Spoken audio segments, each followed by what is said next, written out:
267,200 feet, 240 miles, and 24 days. That is the distance that Mahatma Gandhi and his followers had to travel in order to freely obtain salt without being under British tax or rule. Today, I'd like to talk to you about how Mahatma Gandhi fought for affordable alternative medicines and treatments, about how he believed in nonviolent protesting, and how he stood for Indian independence. I'd first like to talk about how he fought for alternative medicines and treatments.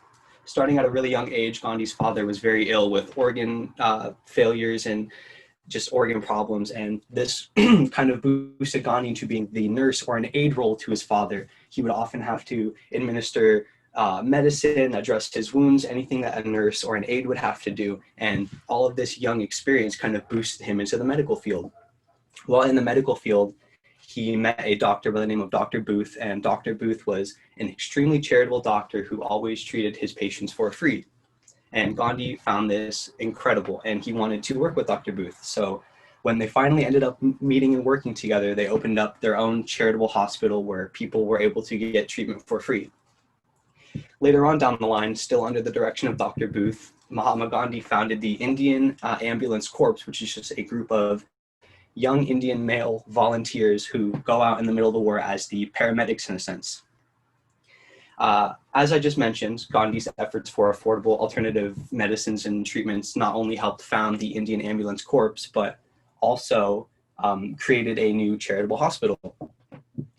Gandhi believed in nonviolent protesting. I will move into how Gandhi believed in nonviolent protesting.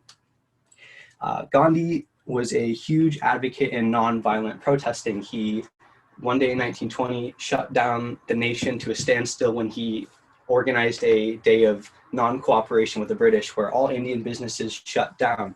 Even though he was shortly arrested afterward, the attention garnered from it was still a massive victory. In 1947, British Parliament decided to pass the Indian Independence Act, where Pakistan and India were now split, and there was a lot of religious violence amongst them. And in order to protest this religious violence, Gandhi traveled and toured to both countries on a hunger protest to show that we are all the same person.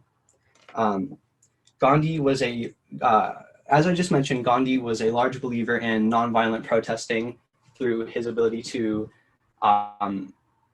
protest for religious violence through hunger strikes, and how he campaigns non-cooperation days with Britain. And I will now get into how he stood for Indian independence. The biggest part of his journey for Indian independence was in 1930, when him and 80 others traveled to the Arabian Sea for salt. And when he finally was able to get salt without having to worry about tax from the British, he picked it up and quoted, "With this, I am shaking the foundations of the British Empire."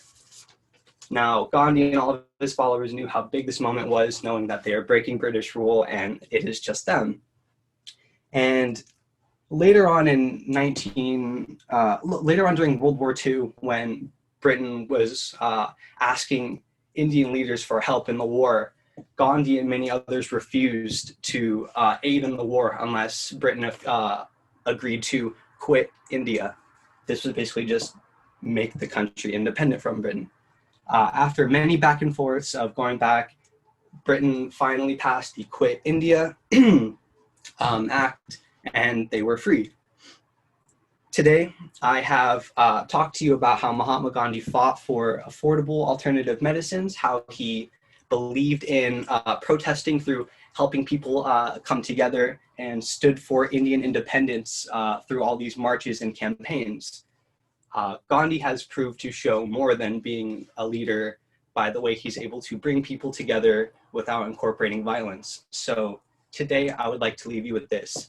Would you be willing to walk 1,267,200 feet for your freedom? Thank you.